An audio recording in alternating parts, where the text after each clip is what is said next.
everyone. Thank you for coming to the Sandwich Historical Society event today. This is for anybody that read the Old Home Week program. This is not an ongoing event, so just clear that up.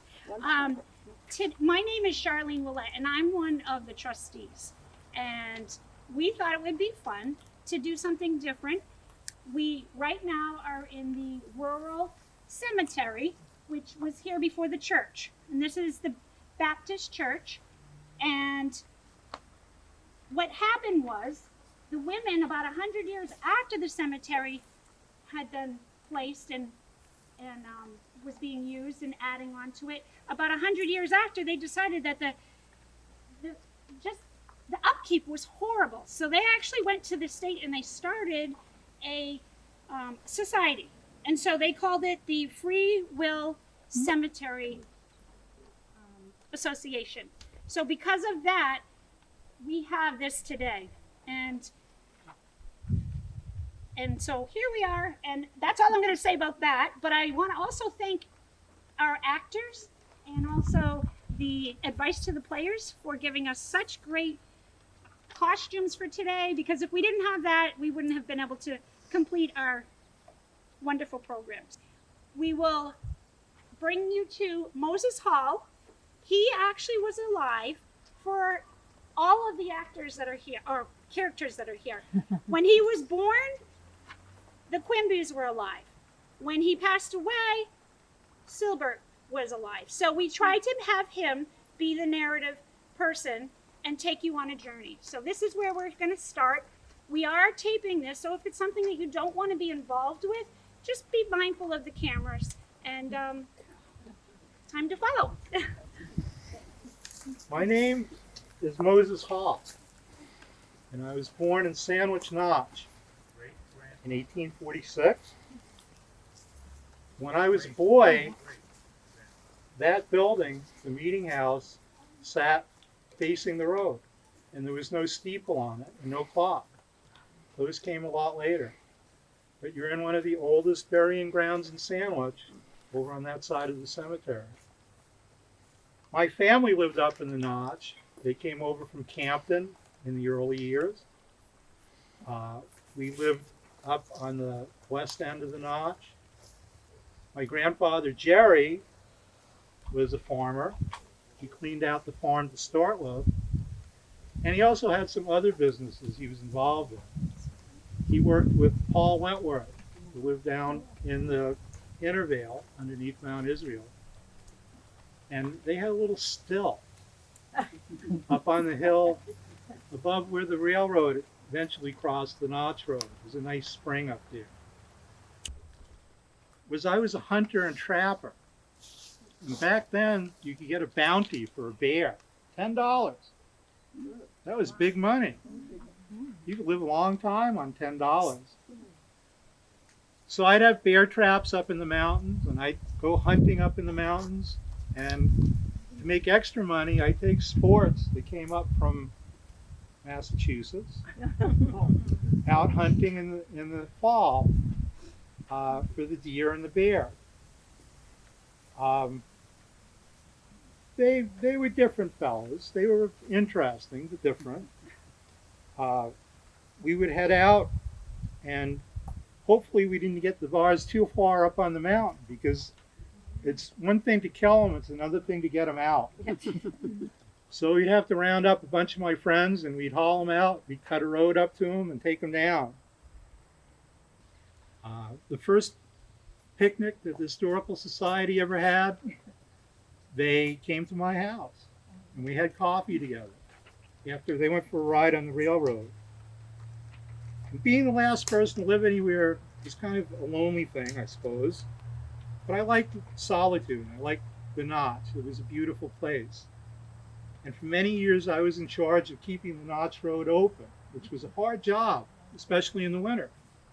There was one hill just before you get to Mount Delight, when you come down and go up, where there was a snowdrift 20 feet high every winter, because it would blow in there. So they put me in charge of the road. And that's why I'm holding this. It's a potato rake. And it's really great for digging potatoes. It's good for doing a lot of things. But as I walked along the Notch Road, if I saw a rock in the road, I'd just scoop it up with a rake and knock it off into the woods. One of the sports that came along told me I should have taken up golf because I had a good swing. So it's getting on. Enough about me. Let's go down and see my old neighbor, John Gilman, the man who thought there was gold in them Nar Hills. I'm John Gilman. I have a few notes here because I get a little forgetful. Do we?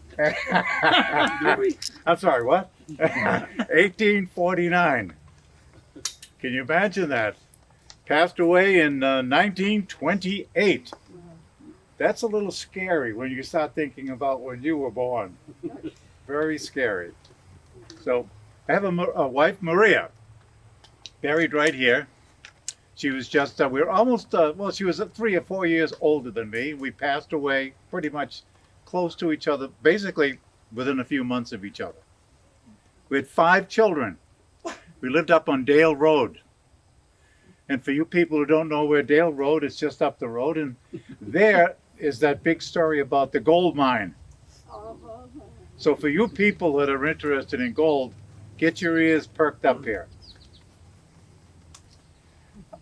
In 1877, still the country people were worrying about and thinking about gold, and there's a fellow named Henry Pascoe who was involved with what is called the Diamond Ledge Gold Mining Company. And he talked me into using some of my land to put a couple of shafts in to look for gold. Well, we worked that for about a year or so.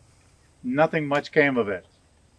In fact, I have my notes in my little book here, which I dug up. Never did we make more than $1.50 a day, which we decided that's it, and so we stopped doing the digging. That went on for a while. And then in 1935, there was another family called the Fords who owned the property. And what they did is they allowed the Civilian Conservation Corps to come onto their property from Tamworth. And what they did is they cleared out the trails and they dug 2 new shafts.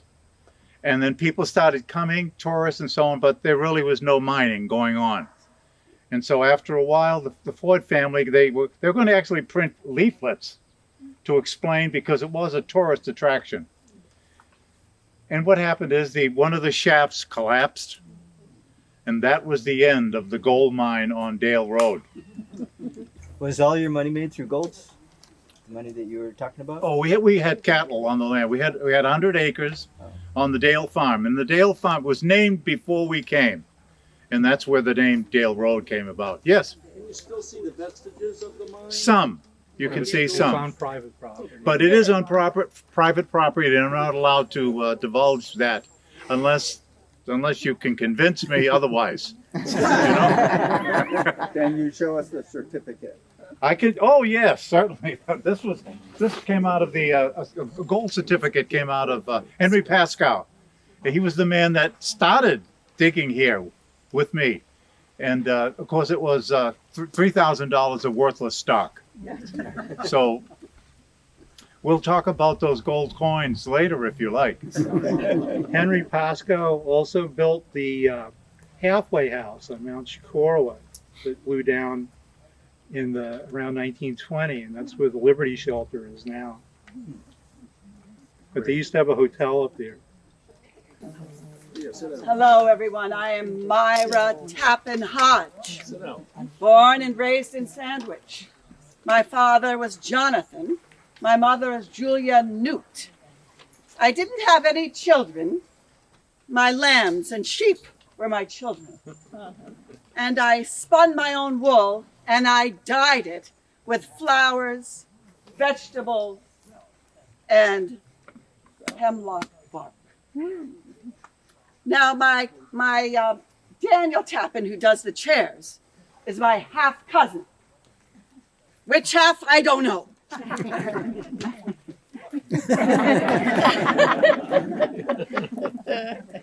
Now, because I didn't have children, I used to knit mittens for all the children in town. That's nice. I loved that. I loved knitting for the children and families that gave me great comfort. And, oh, Silbert, oh, my friend Silbert is here. Hold on. I'm going to go see Silbert. Well, how have you been? I have been wonderful. Thank you so much. Great, great. Well, I've been hearing lots about you at the library. Oh, as a matter of fact, I brought you. Oh, well, now you know what? I'm going to wait on that. I would like you. You remember my father, Rise Andrews, right? Yes. Right. He was the fire chief. Right, for many years. Decades. As a matter of fact, he was the first fire chief of Sandwich. Oh. Yes. Oh, yes. Yes. Yes. And my mother, of course, was very active as well because she was on the school board for also decades. I think 3 decades on the school board. Well, now, you went to nursing school because I did too. Yes, Where I did you go? I first went in Connecticut, in Norwich, Connecticut. And then I transferred to Laconia Teaching Hospital. I didn't really practice nursing that much, but although I did, did I enjoy volunteering? Did you volunteer at the fair? Yeah. Oh, you don't miss Well, a thing, do you, Myra? Yes, yes. Oh, yes, you do. Speaking of memories, I am remembering some stories. You know, I heard a lot of stories because, you know, one of my very first jobs in Sandwich was the telephone operator. And you remember, you remember there was the party lines. So, of course, no one had one line, and then, you know, so several families would have join on the same line, and so you'd have to wait until someone would call. So I remember hearing a few stories about you, Myra. Well, I know you were a darn good little babysitter. I have a question. Yes. Where the Sandwich Home Industries was. Yes. Something else now, but was that a mill before? Yes, that was a mill. And as a matter of fact, the fire started, you know where the post office is now? It was just about there. But the post office at the time was actually what is now the foothills, which I heard. But anyway, so the foothills. And that's another another post office. The post office. We used to take a nip at the post office from time to time. Don't tell anyone I said that. But anyway, so the fire started and it ran along up until right where the foothills is now, and it actually started that building to catch fire. My father was, of course, there with 100 other men, and the wind shifted and jumped across the street to where the industries are now. There was a mill, and it burned down, and the rest is history. It's not a cheerful story, but it's a story yet needs to be told. I have a reading to share with you. Will help tell the story. The 12th was in quite a few battles and skirmishes, the major of which were Chancellorsville, Gettysburg, and Cold Harbor. And I have a reading of the regimental history on Cold Harbor. June 3rd, 1864, at 4:15, Colonel Stedman, using a ramrod for a sword, led 4 regiments of its brigade massed in a column by division and headed by the 12th New Hampshire. They led in 5 lines of 2 companies each. Through this formation was protested against by Captain Barker, the regimental commander. When too late, by mistake, the formation was admitted.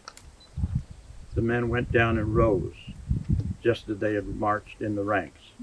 They bent down as they pushed forward, as if trying as they were to breast a tempest.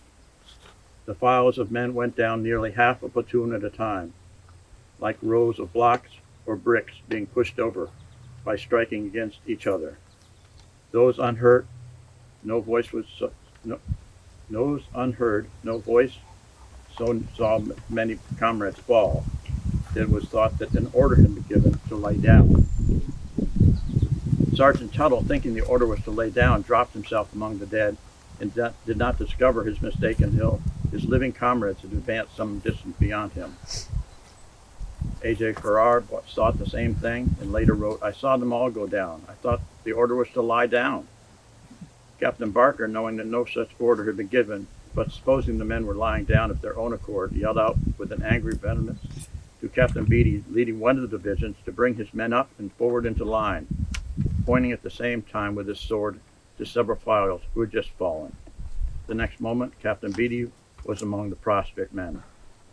Next line to Captain Beatty, trying to use his sword and feet to do as had been ordered, but I soon found that it could not. Said Mr. Beatty, that nothing but his judgment of the trump of Almighty could ever bring those men up on their feet again. Still the regiment went forward until cut to pieces and tore it into fragments with no semblance of form. The other regiments, sorry, just stop reading.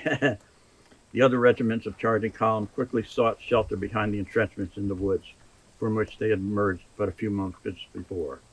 In less than 10 minutes, the word forward, there was no brigade to be seen, and the leading New Hampshire regiment, over half lay dead or disabled on the field, and the remaining scattered ones, at least 2 of every 10, were severely wounded.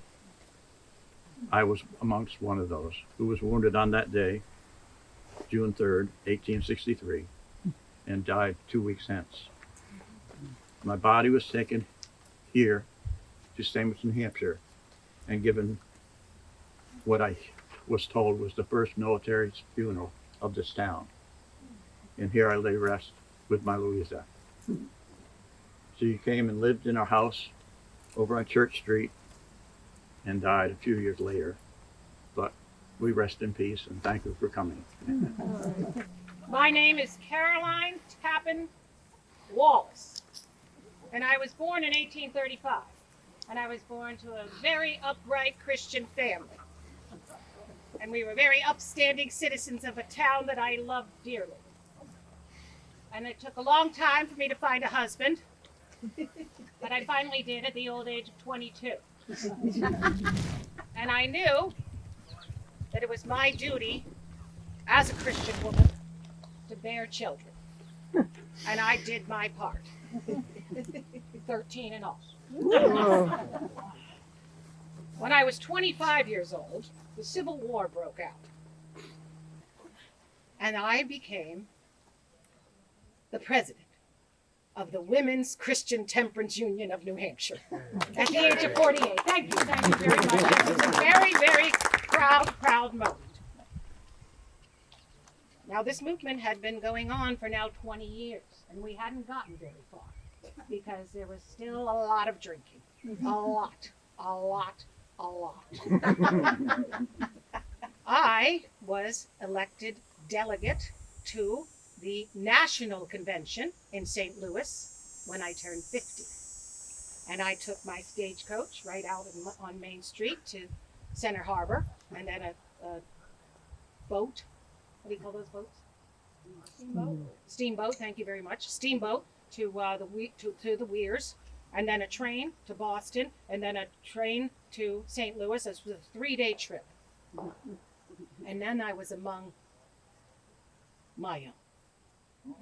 And this movement, this beautiful movement that seemed kind of small in New Hampshire, I had understood had become the largest movement in the country of any kind of social activism. 300,000 women believed what I believed. And we all spoke and discussed, how can we stop the drink in this country?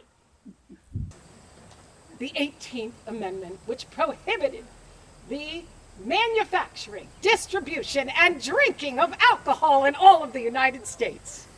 And because that had passed, the men didn't care anymore about the women's vote because they were afraid they were going to pass that. So now, the 19th Amendment passed the same year.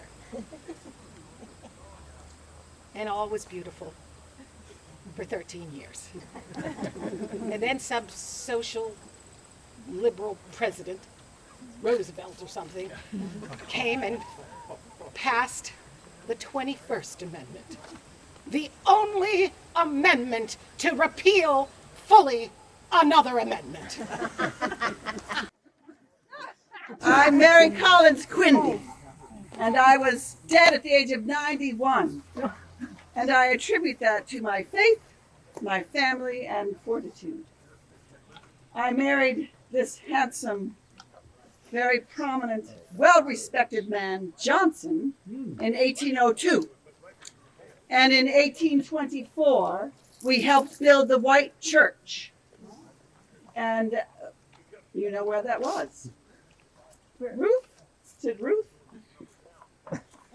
Anyway.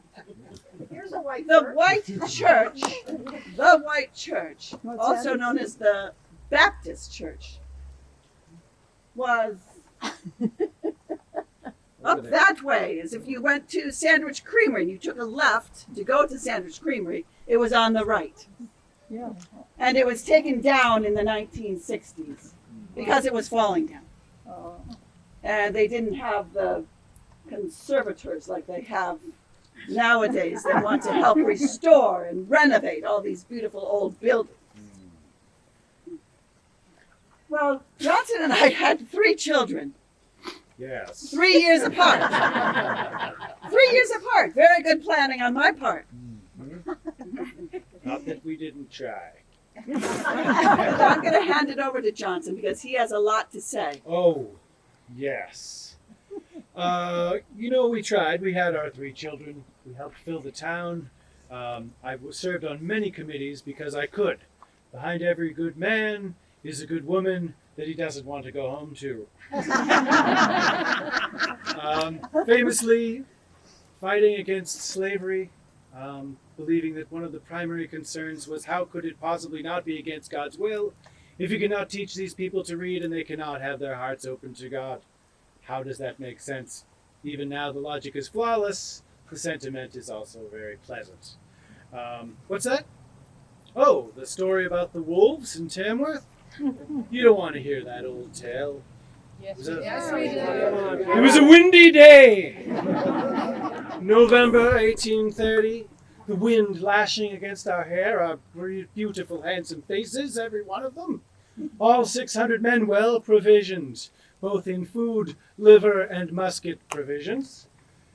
Wolves were pouring down the Sandwich Range towards Marston Hill in Tamworth, now known as Great Hill, anecdotal fact. And we fought them off with great precision. 600 men in the woods for days on end, apparently hunting wolves.